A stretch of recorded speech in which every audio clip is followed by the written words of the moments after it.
હું તો બાપુનું નામ પહેલાં લઉં અને જાહેરમાં કહું કે ભાઈ અંજવાળી બીજે મારે અત્યારે આ દુનિયા મને ઓળખે છે એટલે અંજવાળી બીજ નથી મને 50 જગ્યાએથી ફોન આવે, બાપુ તમે કહો એટલા પૈસા ને અમારે રામાપીરનું આમ છે ને પ્રોગ્રામ રાખવો છે ને તમે આવો. હું એમ કહું ભાઈ બીજ નદી નહીં, બીજ નદી નહીં. કદાચ મારી પરીક્ષા એ કરતો હોય કે બેટા હું તને આગળ લાવ્યો છું, તું મને ભૂલી જાશ. બીજ નદી તો હું બાપુ છે ત્યાં સુધી, તો પછીની વાત પછી. ત્યાં સુધી તો હું બીજ નદી ક્યાંય જવાનો નથી. કહેવાનો મારો મિનિંગ કે તમારી જ્યાં સુરતા લાગે અહીંયા, હું એવું નથી કહેતો કે તમે રામ ટેકરી જાઓ, તમને જ્યાં લાગતું અહીંયા, પણ તમે એક પકડીને બેસી જાઓ ને કાંઈ જિંદગી ખૂટી રહી છે ને એટલા બધા વાડા કર્યા છે ને તમને મને આમાં હુજવા નહીં દે કોઈ. ઘણા એમ કે આમ કરો, બીજે જાઓ તો વળી કે એમ નહીં આમ કરો, બીજે જાઓ કે એમ નહીં આમ કરો, તો તમે કંઈ નહીં કરી શકો. જે સદગુરુ મહારાજે શબ્દ આપ્યા હોય શબ્દનું બસ ભજન કરો. સાચું છે ખોટું છે એ તમારે જોવાની જરૂર નથી. એક દી ઉગશે ઉગશે ને ઉગશે. ગુ છે એ અંધકાર છે, રૂ છે એ પ્રકાશ છે. અંધકારમાંથી પ્રકાશમાં જવા માટે ગુરુની જરૂર પડે. કૌરવ પાંડવ ક્ષત્રિય હતા ને બાપુ, એના ગુરુ દ્રોણ બધી વિદ્યા શીખવતા હતા. એમાં એકલવ્ય ભીલનો છોકરો હતો. એને કીધું કે મને શીખવો, એટલે ગુરુ કે કાંઈ વાંધો નહીં. તો બધા અમારા ક્ષત્રિયોએ વિરોધ કર્યો. એ કે આ તો અછૂત છે, આ અમારા છોકરા ભેગો ન હાલે, આને નો તમારે શીખડાવે. એટલે એકલવ્યને કીધું કે ભાઈ તું નહીં, આ અમારે ભેગો નહીં. હવે એને એના ગુરુ ઉપર ભરોસો એવડો, એક માટીની મૂર્તિ બનાવી અને માટીની મૂર્તિ આમ રાખી અને પછી એ ધનુષ ને તલવાર ને જે ભાલા ને જે કઈ બાજી બધી શીખવાની હતી ને, એક માટીની મૂર્તિ સામે એના ગુરુ મહારાજ ઉપર એવડો ભરોસો રાખ્યો. ગુરુ મહારાજ તમે મારા ગુરુ છો, હવે મને દ્રોણ તો નહીં શીખડાવે પણ તમે જ મારા દ્રોણ છો. હું એ મૂર્તિની સામે એને બાપુ એ ધનુષ વિદ્યા શીખ્યો અને એવો પારંગત થયો. પછી એને દ્રોણ જ્યારે આ પાંડવોના અર્જુન પાસે પરીક્ષા લેતા હતા કે સામેના ઝાડ ઉપર પક્ષી બેઠું છે દેખાય છે, તો કે હા, તો કે એની આંખ દેખાય છે, તો કે હા, તો કે એને બાણ માર. અને એ બાણ માર્યું, આંખ વીંધી નાખી, પક્ષી મરી ગયું. અને પછી એને એકલવ્યએ કીધું કે બાપુ હું એક પરીક્ષા આપું તમને. તો કે શું? એ કે ઓલું કૂતરું ભોય છે ને એનું મોઢું પોરું છે ને, એ કે હા, એ કે હું બાણ મારું, એને મારું બાણ કે એના મોઢા સુધી જ જાય, કૂતરું મરે નહીં. એ કે એવું? તો કે હા, તો કે માર. અને એને બાણ માર્યું ને એ કૂતરાના મોઢા સુધી ગયું પણ કૂતરું મર્યું નહીં, બાણ અહીંયા જઈને રોકાઈ ગયું. ત્યારે ગુરુ મહારાજને એમ થયું કે ઓહો, આ તો અર્જુન કરતાંય મોટો બાણા વળી. તો કે તારા ગુરુ કોણ? કે મારા ગુરુ દ્રોણ. તો કે દ્રોણ તો હું શું? કે બાપુ તમે મને ના પાડી હતી, મેં તમારી મૂર્તિ કરીને કે મેં આ શીખ્યો છું. પછી એને દક્ષિણામાં કે એને એમ થયું કે મેં આ બધાને શીખ્યું છે ને આ વધી જાય તો મારી કિંમત ઘટી જાય. તો કે હું તારો ગુરુ હોય તો તારે મને દક્ષિણા આપવી પડે. કે બોલો બાપુ તમે કહો એ દક્ષિણા આપું. એ કે જમણા હાથના અંગૂઠો આપી દે, કારણ કે એને પણસ ખેંચવા માટે જમણા અંગૂઠાની જરૂર પડતી હતી. એ કે જમણો અંગૂઠો મને કાપી દે. તરત જ કાપીને આપ્યો. એ કે બાપુ હજી કહેતા હોય તો હજી તમને પરીક્ષા આપું. પછી દ્રોણે ના પાડી. તો વિચાર કરજો એને ગુરુ ઉપર કેવડો ભરોસો હશે. એ સદગુરુ ઉપર જો તમારી સુરતા હોય, એ તમારી ધારણા હોય તો તમે ધારો એ કરી શકો. આ બાપુએ કીધું ને કે ભાઈ આમ બેહો તો આ મળે, આમ બેહો તો આ મળે, આમ બેહો તો આ મળે. પણ આપણને ટાઈમ છે? મારે હજી ભેંસું ધોવી છે ને મારે હજી રોટલા કરવા છે ને મારે હજી આ કરવું ને મારે વાડીએ જવું છે. આમાં ને આમાં આપણે ખૂટી રહેવા. કહેવાનો મારો અર્થ સદગુરુ મહારાજ ઉપર હું તો અહીંયા કાયમ આવું ને હું તો જોઉં છું કે સારું કોઈને કાંઈ જોતું જ નથી. કે આ ખોળામાં બેહે અને તમને કહું તમને જે જોવે એ મળે, પણ બાપુ કોઈ બોલતું જ નથી. નકર એવું જીવન મળ્યું છે અને એવો બાપુ આ છે. અને બીજી વાત તો તમને એ કહું કે રામ ટેકરીનો ક્યાંય ખવડો ભાડ્યો? કોઈએ આવીને કીધું કે ભાઈ રામ ટેકરીનું તમે આમાં શું લખાવો છો એવું કોઈ કહેવા આવ્યું? તો આ 24 કલાક હરિહર હાલે છે, આટલી ગાયું છે, આવડું મંદિર છે, આવડું મોટું આશ્રમ છે, આવડી વાડી છે, ત્યાં માણાના ઠેકાણા નથી. તો આ બધું હાલે છે કેવી રીતે? તો હજી આપણને આંખ નથી ઉગડતી. હું તો એમ કહું છું કે આ જ્યાં સુધી મૂર્તિ છે ને ત્યાં સુધી કંઈક મેળવી લેજો. અમે તો 2 દી પહેલાં અહીં રાતે બેઠા હતા ને તારે જ હું કહેતો હતો, આ બેન હતા, મેં કીધું આ બાપુ છે ને ત્યાં સુધી કોઈ સમજી જ ન શકવાના, બાપુ કીધું કોઈ ઓળખી જ ન શકવાના. નકર હું અહીં બાપુને સારું લગાડવાની વાત નથી કરતો, પણ મને બાપુએ આપ્યું છે ને વગર માગે એટલું તમને કોઈ જ નહીં આપ્યું હોય. અને તમને હું કામ ન આપે હું એમ કહું, આખી દુનિયામાં બાપુ મને અત્યારે એક દી ઘરે ન રહું તો ઘરે ન રહેવા દે લાખો રૂપિયા મને આપે. એ કોનો પ્રતાપ છે? હું કોઈ દી રામ ટેકરીને હું જીવું ત્યાં સુધી ન ભૂલું. એમ તમે તમારા સદગુરુ મહારાજને ઉપર તમને ભરોસો વિશ્વાસ ન હોય તો ખોટા હું ભાડા ખર્ચીને અહીંયા આવવા, કામના ધંધા ઘરના ધંધા ખોટી કરવા. શું અહીંયા આવ્યા પછી આ બેન કે એવું જ થાય કે તમે અહીંયા આવ્યા લીધું શું? ભલે કોઈને કહેવું નથી, કાંઈ કોઈને દેવું નથી, પણ આપણને અંદર તો ખબર હોવી જોઈએ ને કે આપણે આ ગુરુના આશ્રમે ગયા તો આપણે શું લીધું એ. અને માગે મળે ને માગે અને મળે ને માગે એને ભિખારી કહેવાય. માગે મળે ને એ કઈ બહુ મોટી વાત નથી, એ તો દિલાવર માણા હોય ને તમે ગમે એ માગો તો તમને મળી જાય. પણ માગ્યા વગર જે મળે ને એ આ દુનિયામાં કોઈ દી ખૂટે નહીં. આ મારા અનુભવની વાત કરું છું, તમે બધા મને ઓળખો છો, મને કાયમ સાંભળ્યો છે, પણ હું તમને એક જીવતો જાગતો આઈનો દાખલો તમને આપું કે આ ઉપર જે ફોટો છે ને, જ્યાં લખેલું છે ને, એ લખેલું હું અહીંયા બેઠો હોય ને હું કાયમ માટે વાંચું. આમાં લખ્યું છે ને, મારા માર્ગ પર પગ રાખીને જો તારા બધા માર્ગ ખોલા કરી દઉં, મારા માટે ખર્ચ કરીને જો કુબેરના ભંડાર ભરી દઉં. તો હું બાપુ હારે અવારનવાર જાઉં, અહીંયા આવું, બાપુ મને ભજનના પ્રોગ્રામમાં લઈ જાય, તો એ આવું હું વાંચું ને ત્યારે મને એકલા વિચાર આવે ખરું આ લખવા વાળા લખ્યું છે કે આના મારા માર્ગમાં તારા માર્ગમાં ચેદું ના હાલી છે, પણ કોઈ ઓળખતું જ નથી. કારણ કે આપણી ધારણા છે ને, ધારણા આપણે એકદમ સલકી જાય છે. આપણે એક 5 દી પારેવાને કૂતરાને નાખ્યું હોય ને તો આપણે આખી દુનિયામાં કહેવા માંડીએ અમે કાયમ રંગાડું કરી છે ને, અમે આમ પારેવાને નાખ્યું છે ને, અમે આમ કરી. પણ તમે વ્યા જાઓ તેથી આ પારેવાનું કૂતરાનું શું થાય? તમે તમારો સ્વાર્થ છે માલપા, તમારો કાંઈક માલપા ભોગ છે, પણ આ સંતો છે ને વિના સ્વાર્થે જે કરે છે એની વાત છે. અહીંયા આપણે ગમે એટલું રોકાણા હોય, ગમે એટલું ખાતું હોય, ગમે એટલે આ જગ્યાને આપણે ગહારો આપ્યો હોય, તો બાપુએ કોઈને કીધું કે ભાઈ તું આ 2 દી રોકાણો છું 2 રૂપિયા મૂકતો જજે, એમ કીધું કોઈ? આને પરમારથ કહેવાય. પરમારથની વાતો કરે કઈ ન વળે. હું કાયમ માટે આના વિચાર કરતો હતો, પણ આજ મને એમ થાય કે હારું આ લખવા વાળા લખ્યું છે અને હું દિલથી સલામ કરું છું કે ખરેખર એના ઉપર જ્યારે ભાવ હોય, એના ઉપર જ્યારે તમારો પ્રેમ હોય ને, આજ દુનિયાના બાપુ શેડે મને ઓળખે છે. એ પ્રતાપ જ બાપુ એક આ જગ્યાનો છે. હું આ જગ્યામાં આવું છું, વખાણ કરું છું નહીં, પણ મારા વિડીયા અમુક હશે ને, વિડીયામાં જોવો ને તોય હું રામ ટેકરીનું નામ બોલ્યો છું કે ભાઈ રામ ટેકરી એક છે. અને મને ઘણા બધા આજ ફોન કરીને મને પૂછે છે કે આ રામ ટેકરી આવ્યું ક્યાં, તમને આટલું બધું મળ્યું છે? તો હું તમને બધાને એમ કહું છું કે તમે શું મેળવ્યું અહીંથી? નથી લાગતું કે હજી તમારો કઈ મારી પાસે આંટો પીડ્યો? હું તો આ તો મારા છો એટલે હું કહું છું, તમે કાંઈ ખોટું ન લગાડતા, પણ તમે કાંઈ મેળવ્યું કેમ નહીં અત્યાર સુધી? મળ્યું હશે, નથી મળ્યું એવી વાત નથી, અને મળ્યું ન હોય તો તમે અહીંયા આવો નહીં. પણ હમણાં બાપુએ કીધું કે 11-12 હજાર કે 15,000 સેવકો હોય અને આજ શિબિર છે, આજ બાપુને આટલા વર્ષ પૂરા થાય છે, છતાંય શિષ્યોની હાજરી કેટલી. કહેવાનો અર્થ મારો એ છે કે તમારે ગુરુ બનાવવાની જરૂર શું કામ પડે? જો ગુરુને તમે સમજી ન શકતા હોય, ગુરુને તમે ગુરુ પાસે તમે કાંઈ મેળવી શકતા ન હોય, અને ગુરુના આવા પ્રસંગમાં તમે જો હાજરી ન આપી શકતા હોય તો કંઠિયું ગળામાં નાખીએ વળાઈશું. આ મારા જાત અનુભવની વાત કરું છું. મને એટલા બધા અનુભવ થયા છે કે એની કોઈ વાત નહીં. આ પ્રેમજીભાઈ સાક્ષી છે.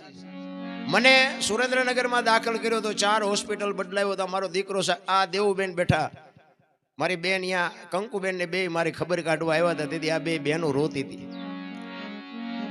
કહેવાનો મારો અર્થ, મારું બૈરું અમદાવાદ હોસ્પિટલમાં દાખલ હતું, એ સિવાય મારો દીકરો ઘોડા ઉપરથી પડી ગયો તો કોઈ ડોક્ટર હાથમાં નહોતો પકડતો, રાજકોટ અમે લઈ ગયા હતા. એ સિવાયના મારા શાળાની દીકરી, બાપુ શું વાત કરું ભલામણા તમને, મને એમ થાય કે આમાં ઉતરતું જ નથી કાંઈ. મારા શાળાની દીકરી ઓફ થઈ ગઈ, ફોન આવ્યો, બાપુને મારે 2ને પ્રોગ્રામમાં જવાનું હતું આ ખાખરાથળ, અને 8/5/2024 મને આજે તારીખ યાદ છે. અને બાપુને મેં હા પાડી હતી, મેં બાપુ જઈશ. અને હું એક જગ્યાએ લગ્નની કંકોત્રી હતી, હું મારા દીકરાને વાત કરતો હતો, બેટા કંકોત્રી છે તું જ આવજે. અને મેં બાપુનો ફોન હતો ને એટલે મેં હું બાપુ અરે ભજનમાં જાઉં છું. મેં આમ મોબાઈલ ચાર્જિંગમાંથી કાઢ્યો ને તો મોબાઈલ તરત મારા શાળાનો ફોન આવ્યો. એટલે મને કે શું કરો છો? મેં ઘરે છું. તો મને કે મારી બેબી એક્સપાયર થઈ ગઈ, લગ્ન કરી લે. એટલે મને આરો ધ્રાસકો પડ્યો. મેં કીધું ભગવાન કેવી કસોટી કરે છે. હવે બાપુ અરે જાવું કે અહીંયા જાવું? મારે લેવાનું તો અહીંયા કાંઈ નહોતું, પણ કદાચ કોકને એવું થાય કે હારું પૈસાના મમતમાં ગયો હશે. આ તો જગત છે. એટલે મારા દીકરો મને કે શું છે? મેં કીધું તારા મામાની દીકરી ઓફ થઈ ગઈ. એટલે મેં કીધું હવે શું કરવું? પછી મને વિચાર આવ્યો. મેં કીધું હવે જે બનવાનું છે બની ગયું છે, પણ મેં કીધું હું અહીંથી નીકળી જાઉં.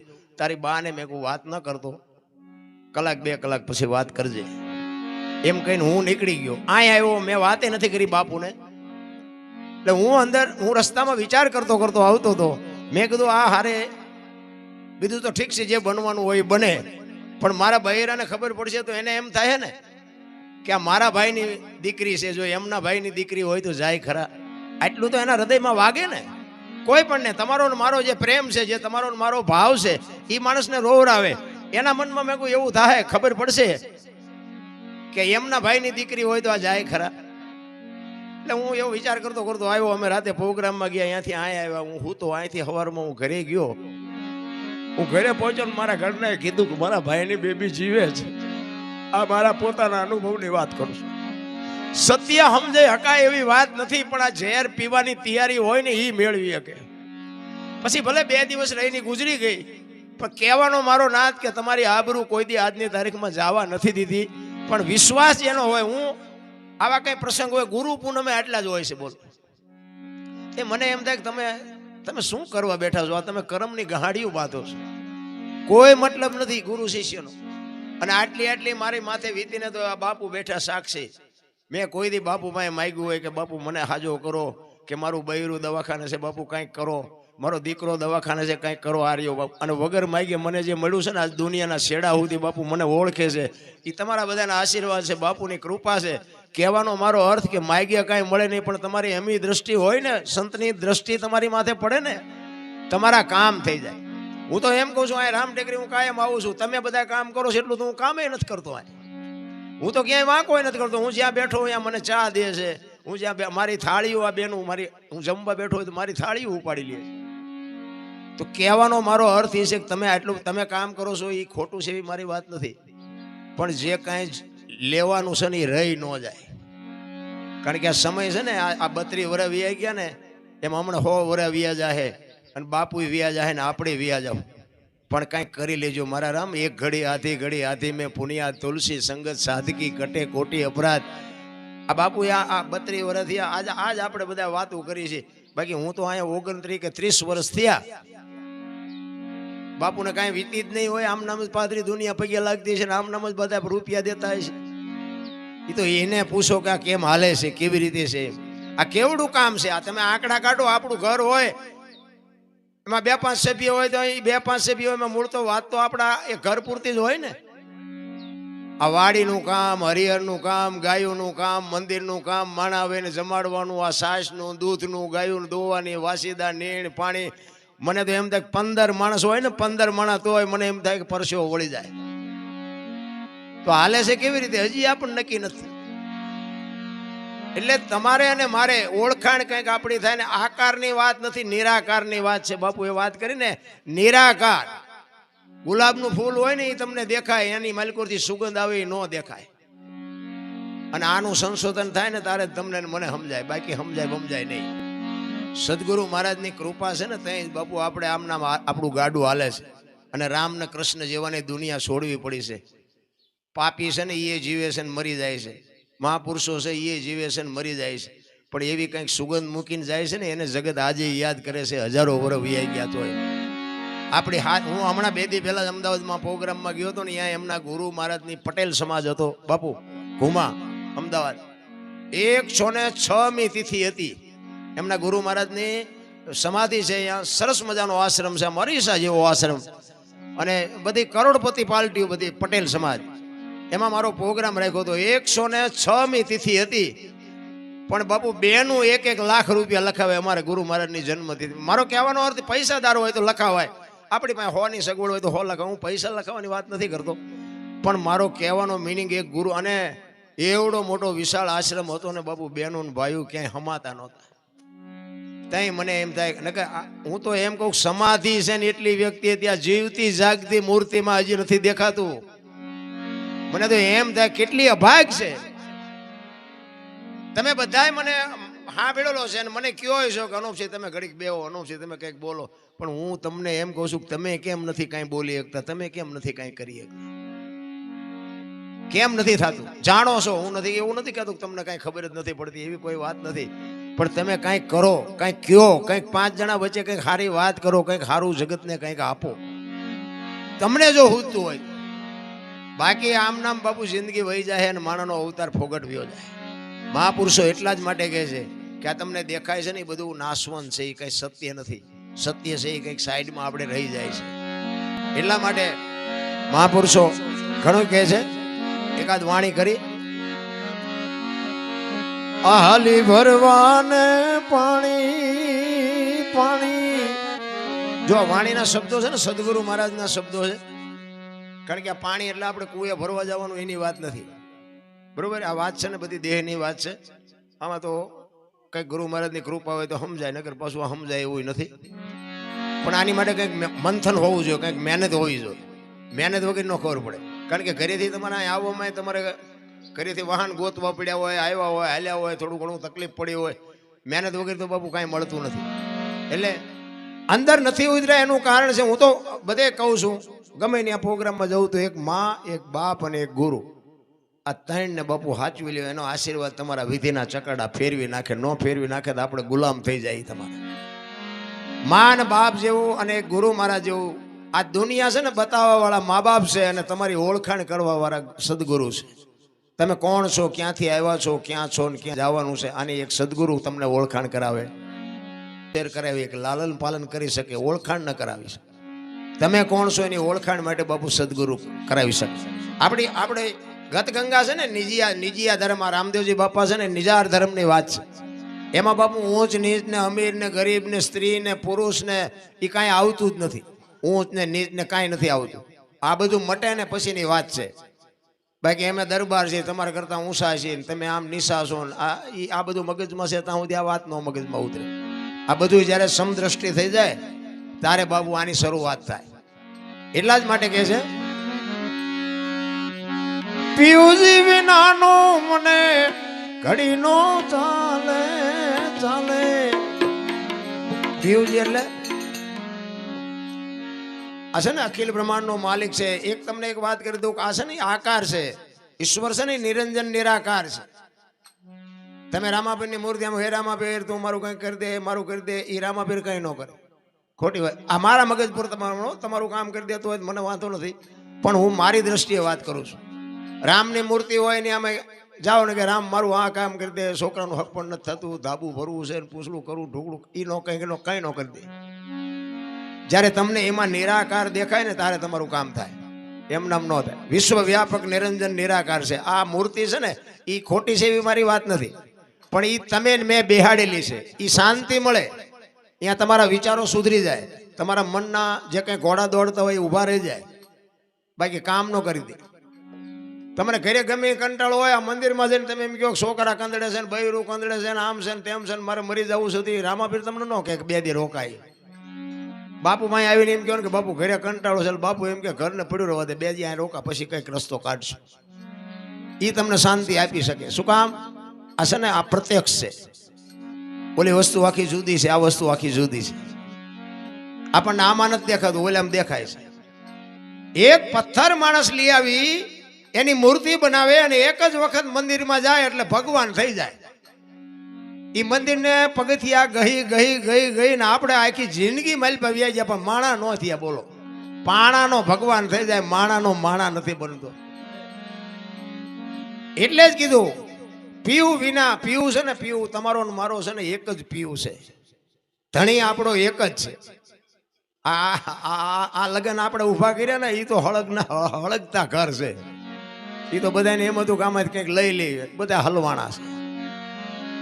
એની વાત નથી. ઠીક છે, જે ઈશ્વરે જે કેમ રચના કરી છે એ ખોટી છે એવી મારી વાત નથી, પણ હરખું હાલે છે એના માટે તો વાંધો નથી. બાકી અમુક અમુકને તો રોજ બોમ્બ ફૂટે મળ્યા. આપણે નથી બિચારા બહાર કોઈને કહી શકતા નથી, આ ઓલવી શકતા, ઊભા કર્યા છે ઘર હળગતા. કોને કહેવું? આપણે આ દુનિયાનું ગાડું હલાવ્યું છે. આ બાપુ આટલું હંકવે છે તો બાપુ કોઈથી મેં એવું કોઈથી કોઈ સાંભળ્યું હોય મને કહો કે હું આટલી ગાયોની સેવા કરું છું ને આટલા માણાનું ખવડાવું છું ને આટલા પારેવાનું જાળ નાખું છું ને એવું કોઈ દી બાપુએ એમના મોઢે કીધું હોય તો મને કહો તો કોઈ દી વાત કરી હોય તો આપણે કાંઈ હલાવી શકતા જ નથી. તમને ને મને એક નિમિત્ત બનાવે, બરોબર છે. અહીંયા આવ્યા છો તમે બધાને, કદાચ તમને આ સત્સંગમાં ભજનમાં મજા આવી હોય તો તમે એટલું કહી શકો કે અનુપસિંહ બોલતા હતા મજા આવી, પણ હું એક નિમિત્ત છું. મારી કોઈ તાકાત નથી કે હું આટલાને સંભળાવી શકું, હું બોલું ને તમે સાંભળો.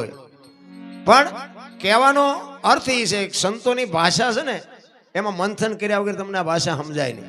ગંગા સતીની વાણી બાપુ એવું કહે છે કે પિંડ બ્રહ્માંડથી પર ગુરુ મારા એનો બતાવું તમને દેશ.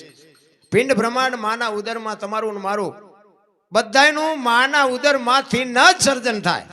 દીકરી હોય તો ભલે, દીકરો હોય તો ભલે, માના ઉદરમાંથી જ્યારે પિંડ બને 9 મહિના સુધી આનો વિકાસ થાય અને 9 મહિના પછી જ્યારે આ દુનિયામાં એનું આગમન થાય અને પછી 60 80 100 વર્ષ માણા જીવે એનું સર્જન થાય અને પછી એક દી વિસર્જન થાય, એક દી આ દેહ પડી જાય. સીતારામ. એક દી આ દેહ પડી જાય પછી શું? તો ગંગા સતીની વાણી એવો પુરાવો આપે છે. જો તમને અમુક વાતો બાપુ કોઈ નહીં કે, ભલે તમે લાખ રૂપિયા 5 લાખ ખર્ચીને કલાકાર લાવો, વાત નહીં થાય. કારણ કે એવા સંતના શરણમાં જેને બાપુ જે આળોટ્યા હોય ને એને એમાં જેને સમર્પણ કર્યું હોય ને એમાં જેને ભોગ આપ્યો હોય ને એની પાસે વાતું રે. સાંભળો ને એટલે એમ થાય કે આ સાચી વાત, બાકી તમને તમારી પાસે રે નહીં. ઈ ગંગા સતીની વાણી કહે છે કે મર્યા પછી શું? આ દુનિયામાં કોઈ પણ માણસ, હું કે તમે, આપણી પેઢીઓ વહી ગઈ, મર્યા પછી શું? તો આજની દુનિયાને પૂછો તો બધા એમ જ કે બસ ગયા, મર્યા પછી શું હોય, વયા ગયા. તો વાણી બાપુ એવો પુરાવો આપે છે ગંગા સતીની કે પિંડ બ્રહ્માંડથી પર ગુરુ મારા એનો બતાવું તમને દેશ. તમારો પિંડ બંધાય, તમે આ દુનિયામાં આવો, તમારું સર્જન થાય અને તમારું વિસર્જન થાય પછીનો દેશ દેખાડું કેવો હશે, કેવો મર્યા પછીનો દેશ. સવારામ બાપાએ તો ન્યા સુધી વાત કરી કે જ્યાં મરીને જાય છે ત્યાં આપણે જીવતા જવાનું છે. લ્યો આ બે આપણા મગજમાં, આપણા બાપા ને આપણા દાદા ને આપણી પેઢીઓ વહી જઈ, અહીંયા આપણે અત્યારે જવાનું હોય તો પેલા પ્રથમ તો આપણી તૈયારી જ નથી. ભગવાન મને ઝટ મારી નાખજે એવી કોઈની ઈચ્છા હોય તો ઊંચો હાથ કરો. તો કોઈ નથી મરવું, તો મર્યા સિવાય મળવાનું નથી. મરવું તો પડશે જ. આ દેહમાંથી જીવ નીકળી જાય, દુનિયા હળગાવી નાખે, એ મરવાની વાત નથી કરતો. આની માટે સદગુરુની શાન જોવે. ઈંગલા ને પિંગલાનો માર્ગ છોડીને સૂક્ષ્મના નાર સાથે જાવું. દેહની માલિકોર બાપુ ઉતરવાની જરૂર છે. એટલે ગંગા સતીએ કીધું ને 21,600 શ્વાસ આ તમારો મારો સ્વર હાલે છે ને એમાં ધ્યાન દો, બાકી કાંઈ કરવાની જરૂર નથી. નાભીમાંથી ઉઠે છે અને નભમાંથી આવે છે. નભ છે ને, નભ બધાનું એક છે. રામ ને કૃષ્ણ ને રામાપીર ને શિવ ને જ્યાંથી બધા લેતા હતા ને ત્યાંથી જ આપણે લઈએ છીએ. નાભી બધાની અલગ છે, નભ બધાનું એક છે. રામ ને કૃષ્ણ લેતા, આપણે રામ ને કૃષ્ણ જેવા થઈએ કે જો થવું હોય તો, પણ આપણે હેઠેથી ઉપડે છે ને એમાંથી જ આપણે થયા છીએ. એટલે કોઈ હારા ને કોઈ મોરા ને કોઈ ડોક્ટર ને કોઈ વકીલ ને કોઈ ચોર ને કોઈ લૂંટારા ને કોઈ લોફંગા ને કોઈ સંત ને કોઈ મહાપુરુષ. ઈશ્વર જ્યાંથી શ્વાસ લેતો તો ત્યાંથી જ આપણે શ્વાસ લઈએ છીએ. ઉઠે છે નાભીમાંથી, નાભી બધાની અલગ છે, નભ બધાનું એક છે. મહાપુરુષોએ તો વાણીમાં બાપુ પોતે અનુભવ કરીને ક્યાં શું પડ્યું એનું પરફેક્ટ કરીને આપણને આપ્યું છે. ગગન મંડળમાં ઊંધ મુખો કૂવો, બાપુ મહાપુરુષ એવું કહે છે. આ શરીરમાં કંઈક એવો કૂવો છે, મને ખબર નથી હો. આ તો પછી તમે એવું ન માનતા કે દરબારના શેડા અડી ગયા ઠેઠ, એવું ન માનતા કઈ. હું તો આ બધા કહે છે એટલે કહું છું ને કે આપણા આખા શરીરમાં કોઈ પણ વસ્તુ હોય ને તમે મોઢામાં નાખો ને બધી ખારી જ લાગે. પરસ્યો હોય જે હોય તે, પણ બાપુ બધું ખારું જ લાગે. તોય સંતો કહે છે કે એમાં એક મીઠો કૂવો છે. આ મીઠા કૂવાની સંશોધન માટે બાપુ સદગુરુ જોવે. સદગુરુ સિવાય ગુરુ કોઈ બાપુ કૂવો બતાવી ન શકે. વેલનાથ બાપુ ગિરનારનો નાથ સંપ્રદાયનો સંત કહે છે કે મને આજ દુનિયા જો ઓળખતી હોય ને તો આ સંતોની કૃપા છે. હું તો જગાડ્યો મને દેશ દેખાડ્યો. આ દેશ તમે બધાએ ભાળ્યો છે, પણ હું ખોટું ન લગાડતા, પણ તમે કાંઈ ભાળ્યું જ નથી. તમે કાંઈ નથી ભાળ્યું. મહાપુરુષો એટલે કહે છે કે સૂતો જગાડ્યો મને દેશ દેખાડ્યો. દુનિયામાં તમારે આજ આ બાપુને આખી જગત ઓળખે ને, આને દેશને જોયો છે, આપણે હજી નથી જોયો અને જોવાની જરૂર છે. આપણે અહીંયા આવ્યા છીએ ને હાવ જો એમના મઠાણું કર્યા વગરના જઈશું ને તો અહીંયા છોકરા શું ખાય છે, કંઈક લઈ જવાની જરૂર છે. એટલે આ ભજન મને લાગવું પડે છે. હું ઘણી વાર ગાઉં અને મને મજા આવે આમાં. એટલે હું તો જગાડ્યો દેશ દેખાડ્યો મને જમડાના હાથેથી છોડાયો. ભલે વિયાઈ ગયા છે બધાય, પણ એ બાબુ એને જમડા નથી લઈ ગયા. આપણું તો મારો રામ જાણે ગમે એ થાય કે કોઈક એવા માણસ લઈ જાય તો વાંધો નહીં, જો જમડા ન આવે સારું, આપણે તેટલું કહે. એટલે જ બાપુ મહાપુરુષો કહે છે આ વેલનાથ સંપ્રદાયનો, નાથ સંપ્રદાયનો સાધુ વેલનાથ ચુવાડિયા કોળીમાં નો ઇતિહાસ બોલે છે. સાચું ખોટું મારો રામ જાણે. પણ એકવાર વેલનાથ બાપુ એ કે વસ્તીમાં વિચારવા માટે નીકળ્યા ને, અને એક ગામની બાજુમાં આવ્યા અને દી આથમવાનો સમય ને એમને એમ થયું કે રાત રોકાઈને સવારે જઈશ. એટલે કોકને કીધું કે મારે રાત રોકાવું છે, હરિહર કરવું છે, કોઈ ઘર ખરું. એટલે એને કીધું ભાઈ આમ હાલા જાઓ. એમાં એક રામજી કરી અને ચુવાડિયા કોળીનો જણ, અને પોતે પાપી માણા, ચોરી શિકાર ને એવું બધું કરે. એટલે જુવાની આવે બાપુની મસ્કરી કરી. એ કે રામલાનું ઘર દેખાડી દો ને ભલે બાપુ રામલો બે મજા કરે. કારણ કે બધાને ટીખળ જ કરવા છે, કોઈને સારું કરવું જ નથી. એટલે કીધું કે આમ તમે હાલ્યા જાઓ બાપુ, એક રામજી કરીને નામ છે, અહીંયા બધા સાધુ સંતો આવે છે. એટલે બાપુ ત્યાં ગયા. હવે શિકારીના ઘરે તો બાપુ શિકારની વસ્તુ પડી હોય, હથિયાર પડ્યા હોય, કોઈ જાનવર મારવાના સાધનો પડ્યા હોય, એટલે બાપુ તો જોઈ જાય. ખેડૂત હોય તેના ઘરમાં હાથેડા પડ્યા હોય તો માણસને ખબર પડી જાય કે આ ખેતી કરતો લાગે. એટલે બાપુએ આમ જોયું કે આ જોવાની હવે મને ખોટો ભરાવી દીધો, પણ કાંઈ વાંધો નહીં. કે એટલે કે ભાઈ રામજીભાઈ કોનું નામ? કે બાપુ મારું નામ રામજીભાઈ. આવો કે સીતારામ. સીતારામ બોલ્યા ને બાપુ સમજી ગયા કે આનો આંગળી પકડવા વાળો નથી, બાકી આને બોલતા તો આવડે છે. સાધુ ને બાપુ એક ટકોર જ હોય. અને સંત તમારા, હું તો એમ કહું છું બોલવાની જરૂર ન પડે, તમારી આંખ વાત કરી લે. આંખ તમારી એવી હોય ને તો સંત એક તમારી પારખી લે કે તું આનો અધિકારી શોખ નથી. એટલે સીતારામ કીધું ને એટલે બાપુને એમ થયું કે આની આંગળી પકડવા વાળો કોઈ નથી, બાકી સીતારામ બોલતા તને આવડે છે, ભલે પાપ કરતો હોય. એટલે કીધું કે મારે હરિહર કરવું છે ને રાત રોકાવું છે. એટલે રામલાએ કીધું કે બાપુ વાત તમારી બધી હાજી, હું તમને બધી વ્યવસ્થા કરાવી દઉં, પણ હું ન ખવડાવું તમને, કારણ કે હું તો બાપુ પાપી છું. હું તો જાનવરને મારીને મારા ઘરનું ગુજરાન હાંકું છું, એ રોટલો મારે તમને ન ખવડાવાય. બાપુએ કીધું કાંઈ વાંધો નહીં, મારે તારા ઘરનું જ ખાવું છે, તું ચિંતા ન કર. રોઈ ગયો બાપુ. જો સંતની દ્રષ્ટિ પડે ને અંદરથી રોવાનું ચાલુ થઈ જાય. વાણી કહે છે જેસલની વાણી કહે ને, રોઈ રોઈ કોને સંભળાવું. એ આહુડા પાડી નથી રોયા બાપુ, રુદિયા રોયા છે. અમરમાની વાણી કે હાલ રે ફકીરી મારી દેવાંગી વિના બીજું કોણ જાણે. બાપુ આહુડા પાડી નથી રોયા, અંદરથી રોયા છે. અને અંદરથી જ્યારે રોવો ને તારે જ ઓલ્યો સાંભળે.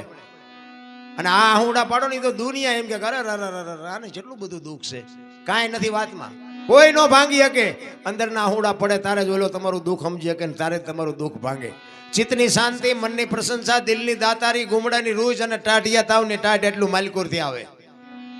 અંદરથી જો નક્કી થાય મારે રામ ટેકરી જવું છે, મારે બાપુને કંઈક દેવું છે, મારે બાપુ પાસેથી કંઈક મેળવવું છે, એ અંદરથી જાગે તારે પતે. ઈ બાપુને કહે છે કે બાપુ હું તો પાપી છું, રોઈ ગયો, અંદરથી રોઈ ગયો.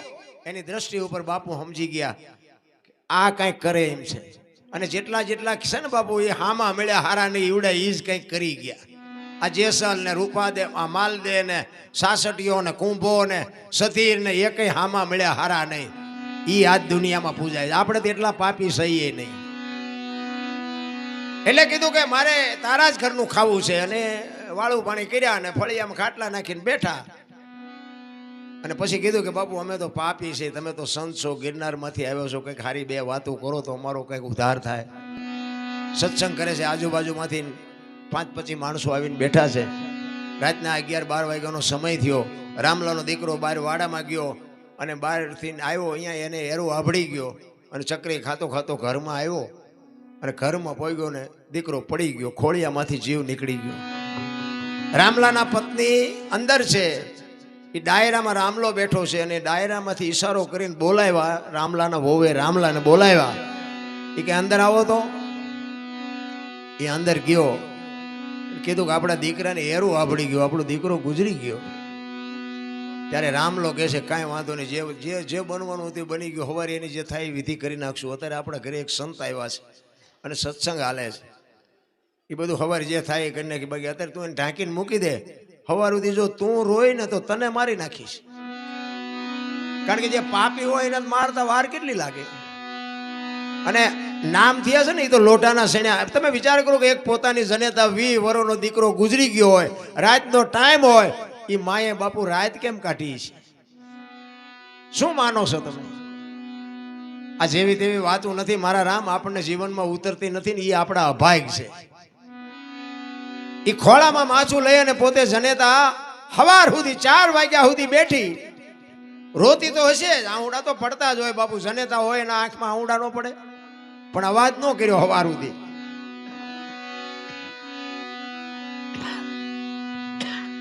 સવાર પડીને 4 વાગ્યા, આજુબાજુમાં ખબર પડી કે રામલાનો દીકરો ગુજરી ગયો, રામલાનો દીકરો ગુજરી ગયો. બધા એની ડેલી મીડિયા આવવા ફાળિયા ખેસિયા ખંભે કરી કરી.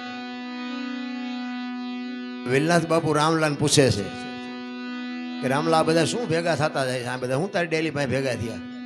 એ કે બાપુ હવે તમારે નીકળો સવાર થવા આવ્યું છે અને તમે હવે જવું હોય તો જાઓ. એ કે પણ આ બધા ભેગા શું થયા છે એ તો કે પછી જાઓ. એ કહું આખી રાતના રોકી રાખેલા આંહુડા ઓપાય. એકનો એક દીકરો હોય, 60 વર્ષનો 80 વર્ષનો બાપ બેઠો હોય અને 20 વર્ષના દીકરો ગામતરું કરે, એ બાપ માથે કેવી વીતી હોય?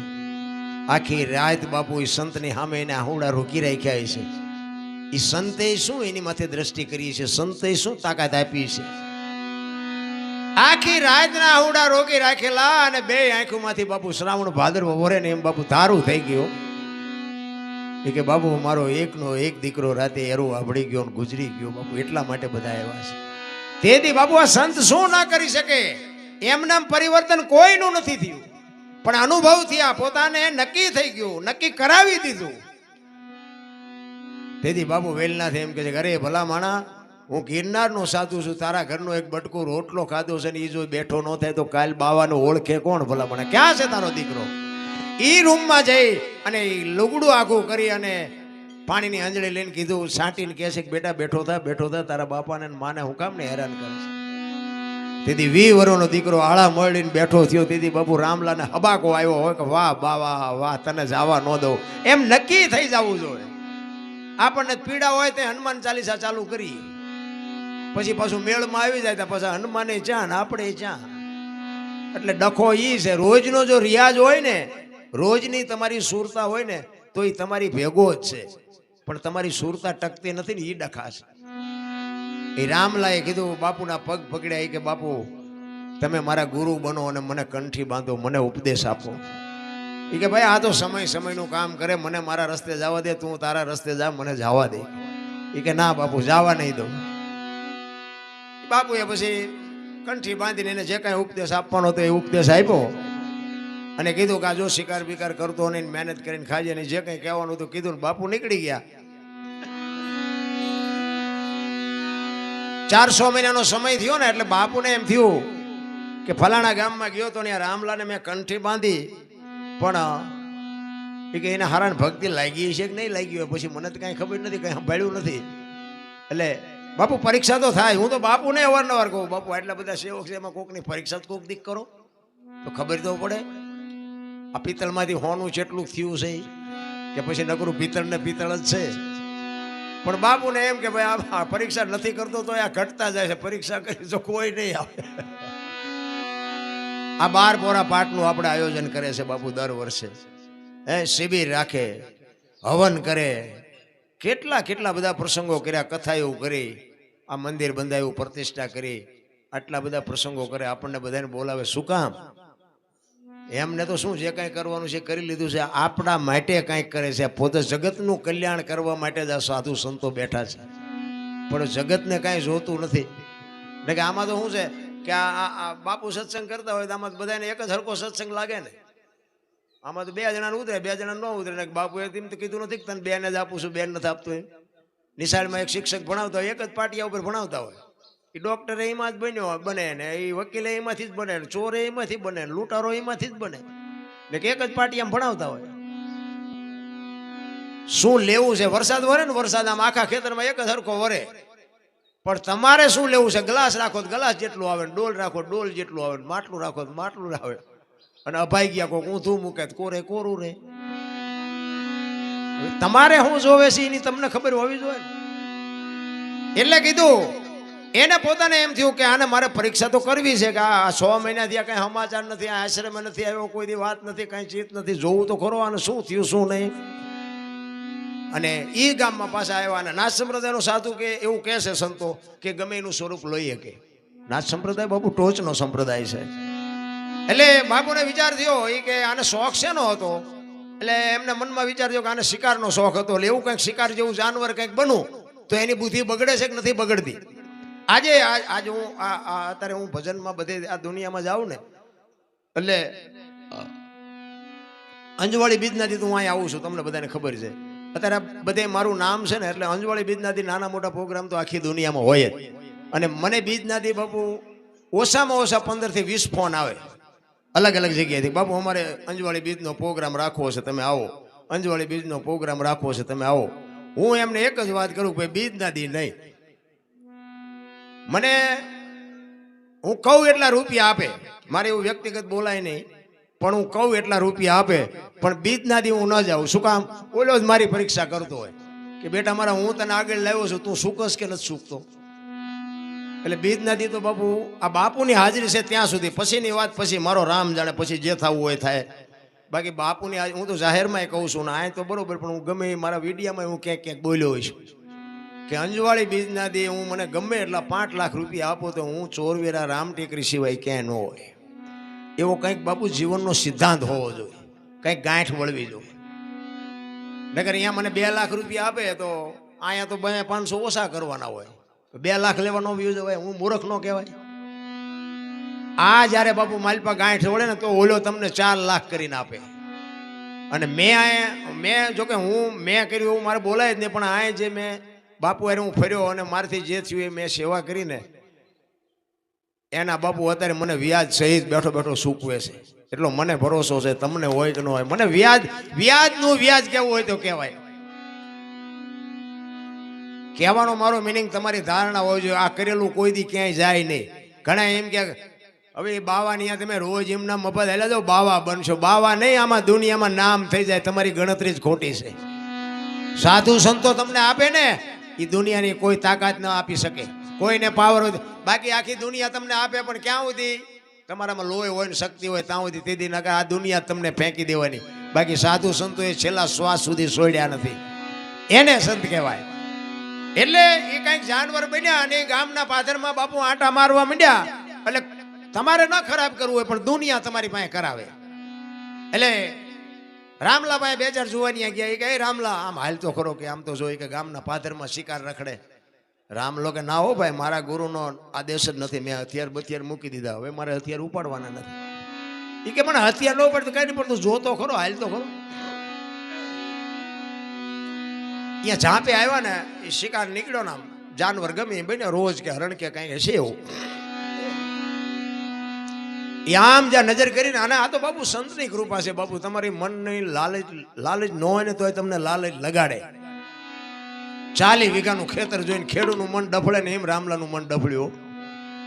એ કે અત્યારે ગુરુ ક્યાં જોવે છે, એકાદો ભડાકો કરી લેવો, એક શિકાર કરી લો. એ બંદૂક ટીંગાતી હતી ને ખીદીએ 6 મહિનેથી ખંખેરીને કરી હેમી. એ ગોળીઓ ભરી મારી હાથ અને મોર શિકાર ને વાહે રામલો 1 2 3 5 ને 7 ભડાકા કર્યા. તો મહાપુરુષ હતા એ, તમને કહું તમારા ભડાકે મરે. વિયા ગયા, ઘરે આવ્યો, એને એમ તો ખરું બહુ કરી આજ મારા હાથે શિકાર ન થયો. અને ઘરે આવ્યો ને તો એક ભાઈ આવીને બેઠેલા. એ કે રામભાઈ તમારું નામ? તો કે હા. તો કે હું જુનાગઢ થી આવ્યો. બાપુએ કીધું કે આશ્રમે આંટો મારી જાય. રામલો કે આજ જ બંદૂક ઉપાડીને આજ જ આવ્યા. કે એક દી વહેલા આવ્યો તો બંદૂક તો ન ઉપાડે. એમ નામ ખંભે બંદૂક ને બાપુ ગયો, પાણી પીધું નહીં. ત્યાં ગયો ને બાપુના આખા શરીરે પાટા બાંધેલા. રામલો પૂછે છે કે બાપુ અમે તો પાપી છે, અમે તો પારધી જેવા છે, અમે તો બધું વેઠો ન, તમને હું આટલી બધી પીડા કાટલા પાટા બાંધ્યા? બાપુ કાંઈ બોલતા નથી. બહુ જ્યારે રામલો આજીજી કરવા માંડ્યો ને, એ પાટા ખોલી અને ચીપિયાની અણીઓ ભરાવીને બાપુ ગોળીઓ કાઢી. હો બાપુએ 1 2 3 5 ને 7 ગોળીઓ કાઢી કે રામલા તારી બંદૂકની છે કે બીજાની? તેથી રામલા માથે શું વીતી છે? ચોથા રાસુએ રડવા પડ્યો અને પગ ઝાલ્યા અને નાથ સંપ્રદાયનો સાધુ રામલો પડ્યો છે ને માથે ચીપીઓ લઈને બાપુ સડી ગયા. ઈ કે તું અહીંથી વિયોજા નગર, હવે તને ઠામ મારી નાખીશ. અને રામલો કહે છે બાપુ હવે મારું ઘરે આન મારું મહાણે આ, હવે હું ક્યાંય જવાનો નથી, મારી નાખો તોય ભલે અને તારો તોય ભલે. અને અહીંયા બાપુ એને આ વાણી કરેલી કે ધન ગુરુ દેવા ધન ગુરુ દાતાર, મારા ગુરુએ મને શબ્દ સુનાવ્યો. કયો શબ્દ? આ બાપુએ તમને બધાયને શબ્દ આપ્યો હોય, કંઠી બાંધી હોય ત્યારે કંઈક તો આપ્યું જ હશે. બી આપ્યું હોય તો એનું બાપુ કંઈક છોડવો તો વહેલો મોડો ઝાડવું થાય. તમારો છોડવો કેવડો થયો એ કંઈક નક્કી તો કરો. માથા જલાવ્યા કાંઈ ઉતર્યું જ નહીં માલબા. એટલે બાપુ રામલો કહે છે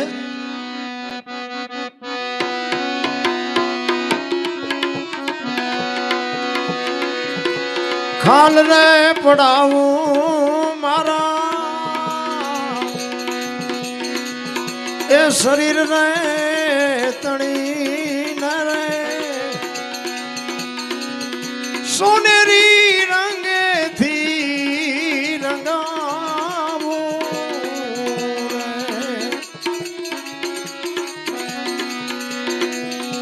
બોજડી જીવડાવી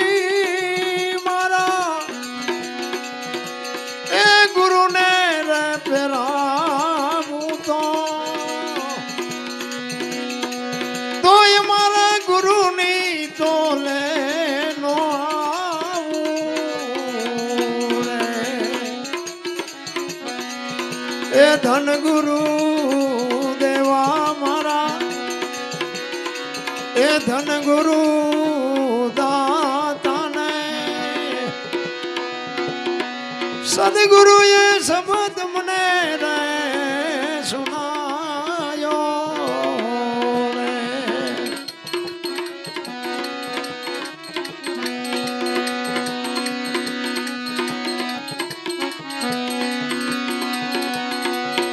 અન્નદાન દેવે ભલે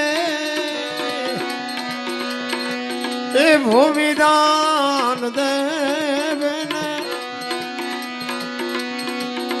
કંચન ના મેલ ભલે ને લૂટાવે. મહાપુરુષોએ કીધું અન્નદાન દેવે ભૂમિદાન દેવે કંચન ના મેલ લૂટાવે તો એ ગુરુની તોલે તો બાપુ કોઈ દી કોઈ આવ્યું જ નથી. રામ ને કૃષ્ણ જેવાને સદગુરુની જરૂર પડી છે. એક બીજી વાત કરી દઉં કે આટલા બધા બેઠા છો, તમને ભગવાન જો અપાવે તો ફૂલ નહીં તો ફૂલની પાંખડી અહીં મારે લઈ નથી જવાના. અહીંયા બધાને ખબર છે ગાયોના ઘાસચારા માટે હરિહર હાલે છે. જો કંઈક અપાવે, કારણ કે ફૂલ નહીં તો ફૂલની પાંખડી. હું તો દરબાર છું, મારથી મગાય નહીં, પણ સતી તોરલ બોલ્યા હતા મરું પણ માગું નહીં અપને તન કે કાજ. આ પરમાર્થ માટે મને માગતા ના આવે લાજ. જો તમને ભગવાન અપાવે, કારણ કે ખબર છે બધાને પરમાર્થ છે, એટલા માટે સદગુરુની કૃપા જો થઈ જાય તો જ બાપુ તમારો મારો આ મેળ. બાકી ગુરુને શિષ્યને જો ખબર ન પડતી હોય, એ ગુરુ ને શિષ્ય બે આમ હાલ્યા જતા હતા ખેતરના શેઢા પાસેથી, અને હાનનું ટાણું દી આથમનો ટાઈમ ને ગુરુએ કીધું કે સંધ્યા પૂજાનો સમય થઈ ગયો, સંધ્યા પૂજા કરીને પછી આપણે આગળ હાલી. ચેલો કે બાપુ હાવજની ડણકું સંભળાય છે, આ નો પૂજા કરવા બે મારી નાખશે. એ કે ભાઈ તારે જવું હોય જાય, મારા ગુરુનો આદેશ છે, સંધ્યા પૂજા સિવાય હવે મારે એક ડગલું હલાય નહીં. બેહી ગયા. તુહી તાર લાગી ગયો, પડખે ચેલો બેઠો, એની ઘડીએ ઘડીએ આંખ ઉઘડી જાય, કંઈક આવશે જ નહીં, કંઈક આવશે જ નહીં. અને આવા ઝડકટા બોલે એટલે થાય એ રીતે ઘડીક થયું ને આમ હાવજ આવ્યો, ઘા ઘા ઘા કરું તો નીકળ્યો બાપુ ખડતાલું મારતો અને ચેલો ભાગ્યો, ઝાડવા ઉપર ચડી ગયો, બાપુનો તાર લાગી ગયો. ઝાડવા ઉપર બેઠો બેઠો ચેલો જોવે કે ગુરુ ગયા. અત્યારે લગભગ ચેલા એમ જ છે, ગુરુનો નાસ્તો કરાવે એવા જ છે. ગુરુ પાસેથી કઈ મેળવવાની તૈયારી જ નથી. હાવજ આવ્યો ને, હાવજ આવીને ગુરુ મહારાજની પરિક્રમા કરી, બેહી બે પગ લાંબા કરી, ગુરુ મહારાજના વંદન કરી અને જંગલમાં વિયો ગયો. આ ચિત્ર ચેલો જોવે બેઠો બેઠો, ને એને એમ જો ખરું હું બેઠો તો મને પગે લાગે. પછી હેઠો ઉતર્યો, પાછો બાપુને પડખે બેસી ગયો. એ ઘડીક થયું ને બાપુ જાય ગયા ને બધું કર્યું ભેગું, ચોળીને કમડળ ને ચીપીઓ.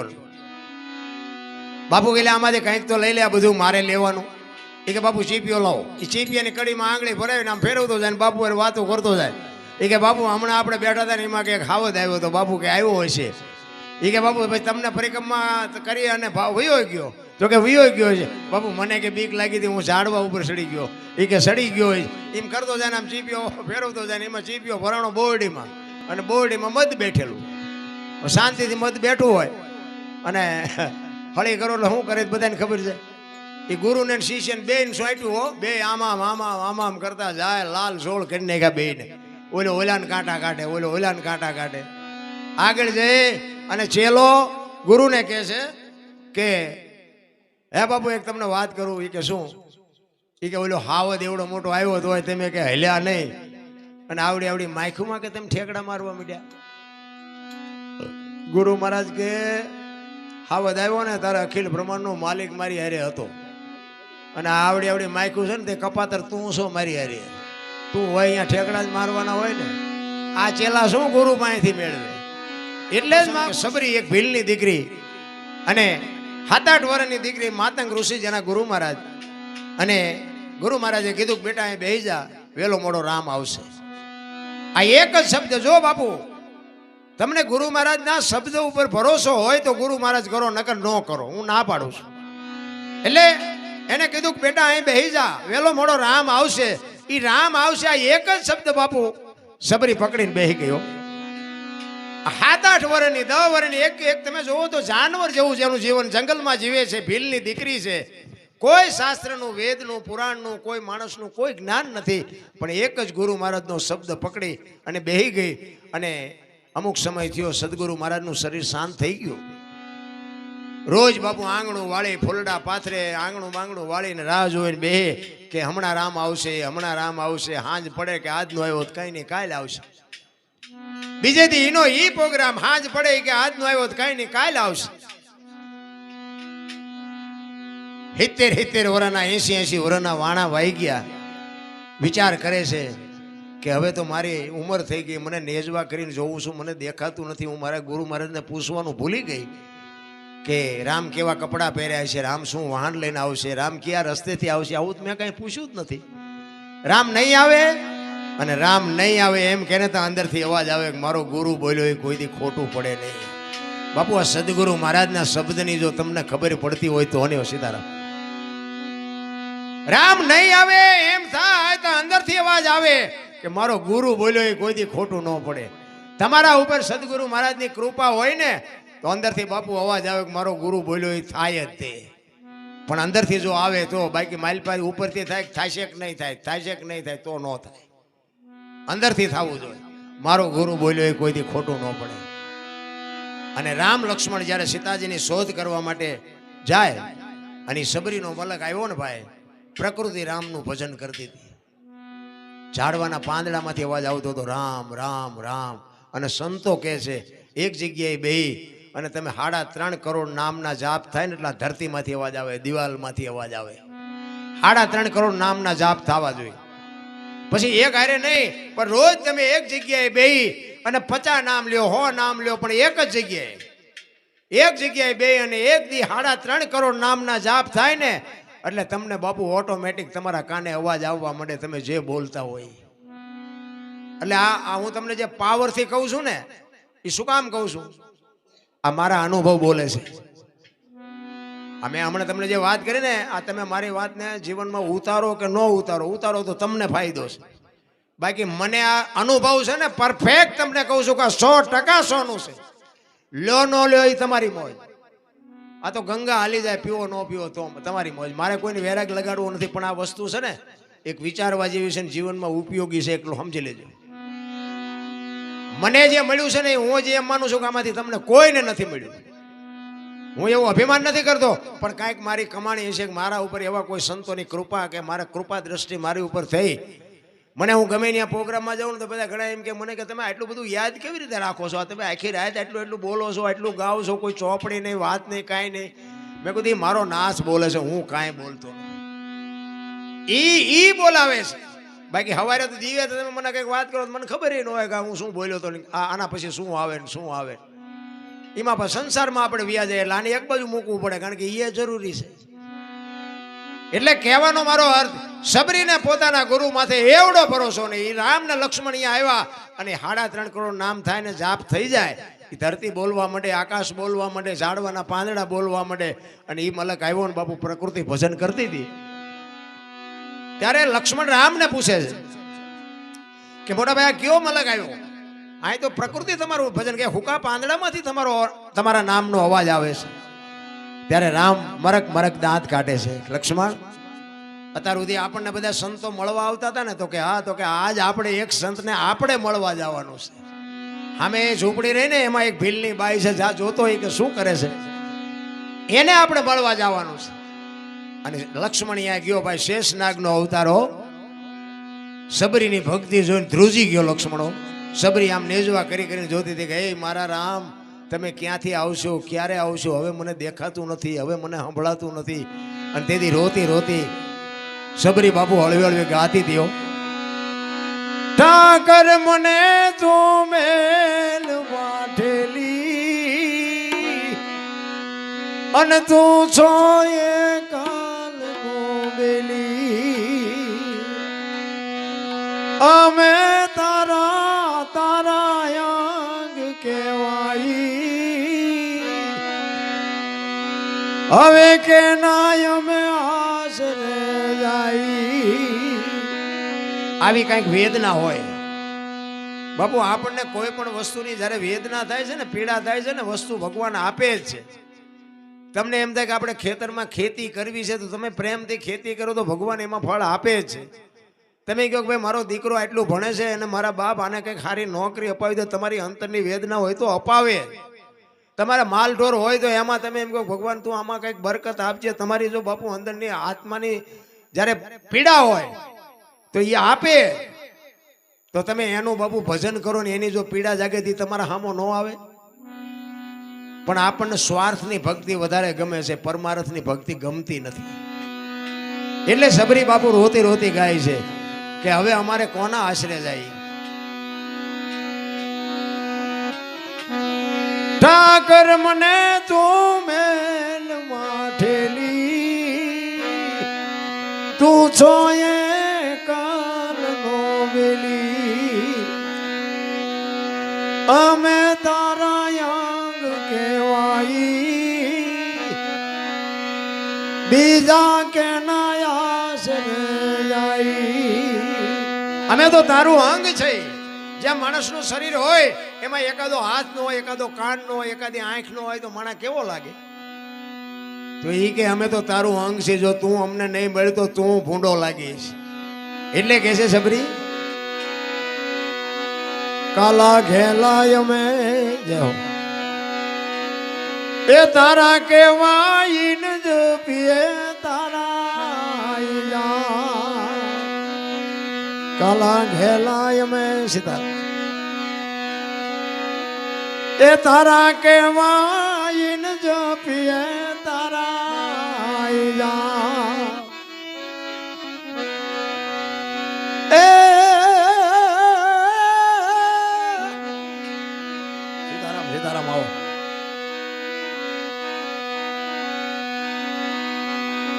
તારી હારે મારે જૂનો નાતો, તમારે મારે બધાને છે બાપુ. સબરી કહે છે હે મારા નાથ, મારે ને તારે તો જૂનો નાતો છે. આપણે બધાને નથી, આપણે બધાને છે પણ આપણે ભૂલી ગયા છે. બધાને નાતો છે. વાહ. તારી હારે મારે જૂનો નાતો સીતારામ. એ હવે બીજે ક્યાં જાઉં બાપ? ઠાકર મને ઠાકર ઠાકર ઠાકર મને તું મેલ માઠેલી, તું છો એ કાલ નો વેલી, મધ દરિયામાં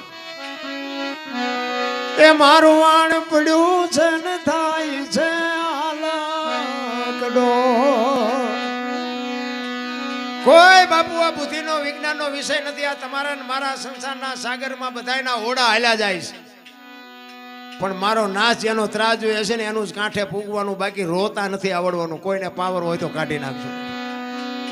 આવો આવો સીતારામ. મધ દરિયામાં એ મારું વાણ પડ્યું છે ને થાય છે હાલાકડો. એ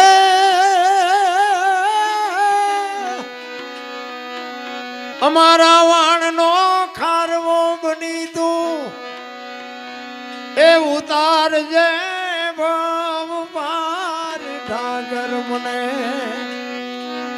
ઠાકર મને મેલ માઠેલી એ તું છો એ કાલનો વેલી. માણા જેવો તે સીતારામ તે અવતાર દીધો ઈ તારો છે ઉપકાર. અરે સબરી કે છે ભલામણ આપણે એક આ ભગવાને આ દુનિયામાં માણા બનાવ્યા એનો ઉપકાર કેટલો આપણે કોઈ દી વિચાર જ ન કર્યો. આપણને આ માણા બનાવ્યા, હામ દામ ને ઠામ આપ્યું, તોય હજી આપણને સંતોષ જેવી ચીજ જ નથી. સબરી બાપુ તમે જોવો તો એક ભીલની બાઈ, ભીલની દીકરી, કોઈ શાસ્ત્રનું વેદનું કોઈ જ્ઞાન નહીં, અને ગુરુ મહારાજનો એક શબ્દ પકડી અને બાપુ એક નવધા ભક્તિ સુધી પોગાડી દીધી. રામાયણનું અદ્ભુત પાત્ર જેને કહેવાય. તમને મને કેમ બાપુ સાંટો નથી પડતો, મને તો એ નથી ખબર પડતી. સબરી બાપુ રોતી રોતી કહે છે માણા જેવો તે એ અવતાર દીધો ઈ તારો છે ઉપકાર. એ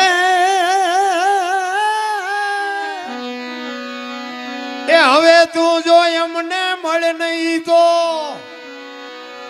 એ આયા આવું પડે ફેર. ઠાકર મને હવે આય નથી આવું. સબરી કે છે બાપુ હવે તો તું અમને અમારા તારા શરણે લઈ જા. હવે અમારા અહીં ફરી નથી આવવું.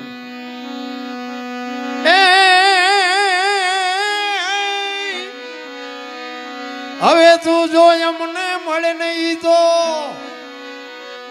એ આયા આવવું પડે ફેર. ઠાકર મને મેલ માઠેલી અને તું છો એ કાલનો વેલી. મધ્ય દરિયામાં બાપુ હોડા આપણા બધાના હાલ્યા જાય છે. આવા કોઈ સદગુરુનો સથવારો હશે ને. આ એક કચ્છનો બારવટીયાનો ઇતિહાસ. સતી તોરલ ભેળા ન હોત ને તો બાપુ જાડેજાને આજ કોઈ ઓળખતું ન હોત. મધ્ય દરિયામાં હોડી બાપુ આમ મડીને હાલવા. જાડેજા જેવો જાડેજો, કચ્છનો કાળો નાગ, એક ગાન બે કટકા લોહીના ફુવારા ઉડાડે, ઈ મીડ્યો રોવા. અને મોત ઉઘરાણી કરે ને તેથી બાપુ મૂછુએ લીંબુ ઠરતા છે ને તો રોતા નથી આવડવા. એક લખવું હોય તો લખી લેજો. મોત છે ને એ બાપુ છે ને અનિવાર્ય છે, આવવાનું જ છે. એમાં આપણે રોયે છોડવાનો નથી. પણ આપણે તો ઈશ્વર પાસે, સદગુરુ પાસે એક જ માગણી કરાય કે અમારું મોત સુધારજે. બસ વસ્તુ આટલી છે. પછી આ અમુક જોવો તો તમે જોવો તો આવડા આવડા ભાંઠા પીડ્યા હોય, અને પછી આપણે જઈએ તેમ કે ભગવાનને કોણ મારી દોરી તાણી લે. ભગવાને ત્યાં જેટલાય ની તાણી છે. એ થોડો એવો નવરો અહીંયા ફીંડલા વીંટી રહ્યા, તારે તારી દોરી તાણે ને તારા જેવા જેટલાય છે.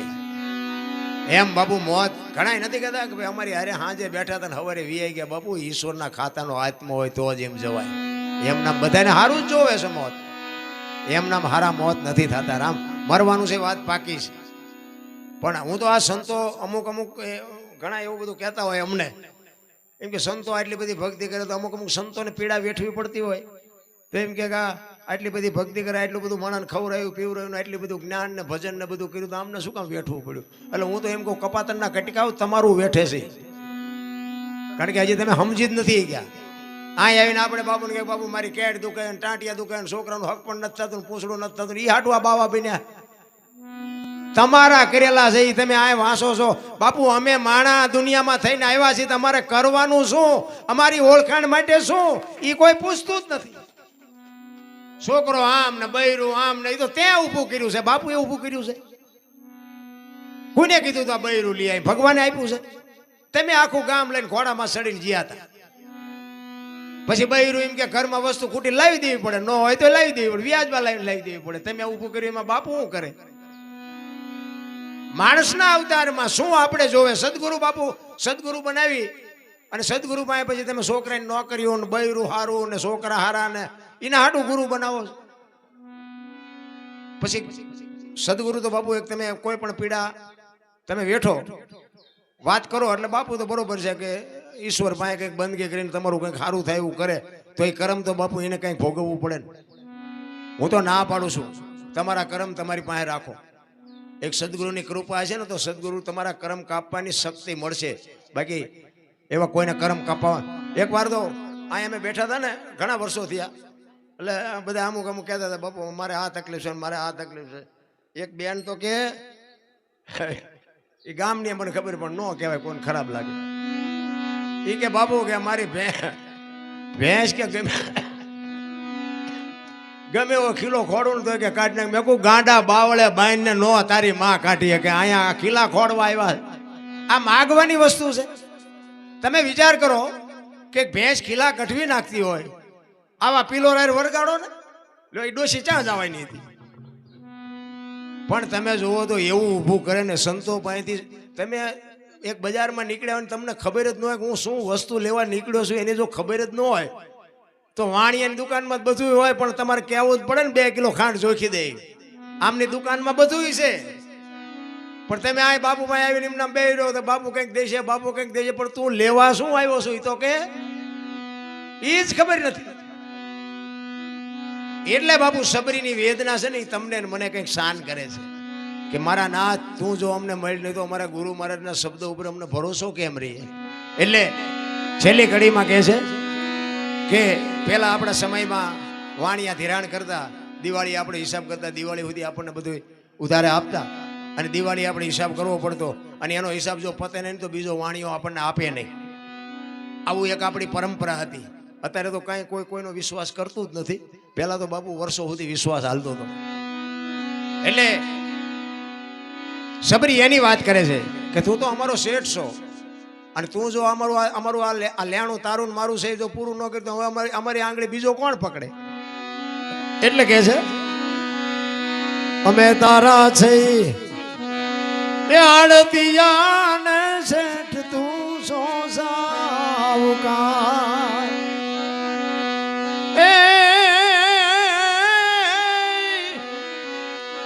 તારું લેણું છે ત્યાં લગી એ બીજો ધીર છે નહીં તલવાર.